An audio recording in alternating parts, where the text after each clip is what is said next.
In this video, we cover how to navigate through and organize your pages to enhance user experience across your website and reach better visibility on search results. Click Pages to see the overview of the website structure and understand the functionality's differences. Easily interact with your main pages, whether you need to preview your design, set up the general settings, tweak the page's hierarchy, or save the page as a template to use later on. Set up your system pages to ensure the smooth functioning of your website.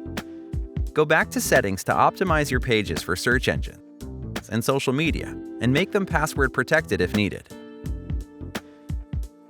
Create new pages from scratch. Use ready-made templates, or opt for previously saved ones.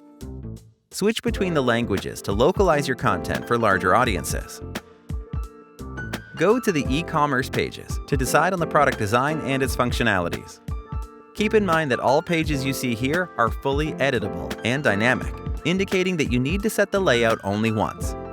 With Ucraft Next, decide on the layout and let the system automatically apply it to the rest of the products. Customize the page to your liking to make it stand out.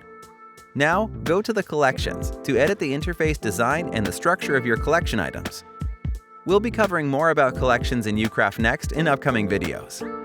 That's a wrap. In this video, we covered how to organize and manage your main and e-commerce pages for a better user experience and improved search engine visibility. Stay tuned for more. Questions? We're just a click away, 24/7.